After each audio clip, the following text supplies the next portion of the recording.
Chapter 1 Sariputta, the Marshal of the Dhamma, by Nyanaponika Thera. Prologue. In many temples of Sri Lanka you will find, on either side of the Buddha image, the statues of two monks. Their robes are draped over one shoulder, and they stand in the attitude of reverence with joined palms.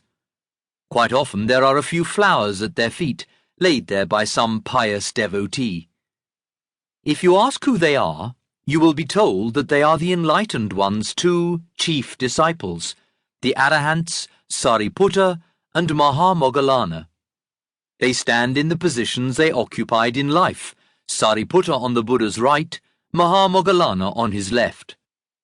When the great stupa at Sanchi was opened up in the middle of the last century, the relic chamber was found to contain two stone receptacles.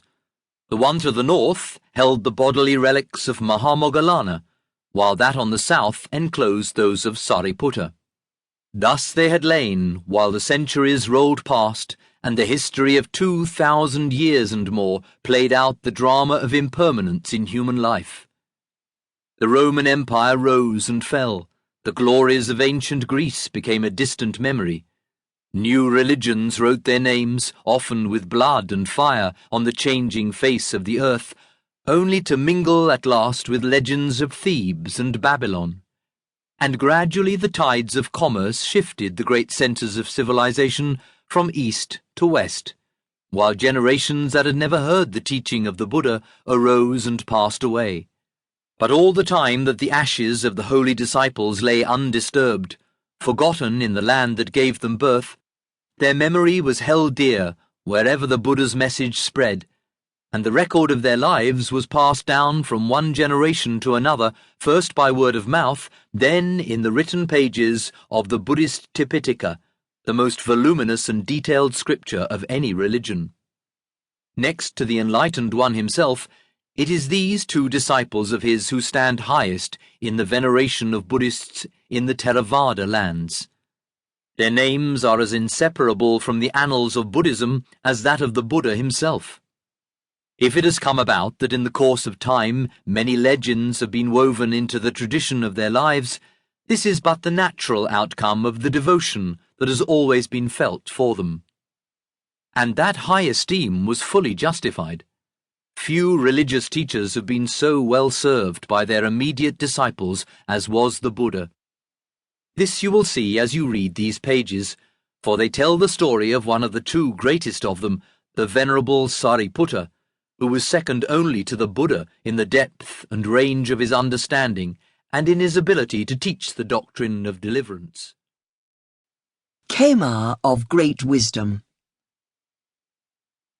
Just as the Buddha has appointed two chief disciples in the order of monks, Sariputta and Moggallana, he likewise named two women his foremost disciples in the Bhikkhuni Sangha, the order of nuns.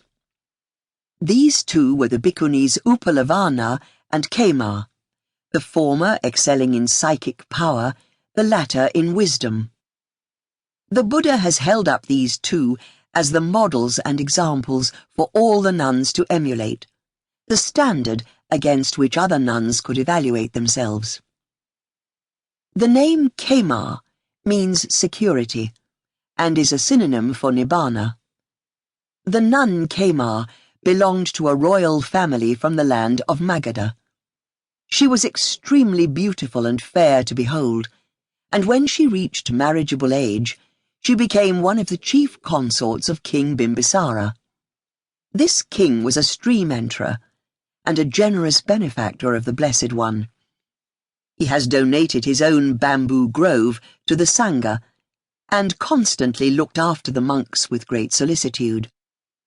But although Khema often heard about the Buddha from the king, she resisted going to see him, fearful that he would find fault with her beauty of form, and preach to her about the vanity of sensual pleasures to which she was tightly attached. The king, however, found a way to induce her to listen to the teachings. He hired a troupe of singers to sing songs to her in praise of the harmony, peacefulness, and beauty of the Bamboo Grove Monastery. and because Kemar loved the beauties of nature, she decided to visit there.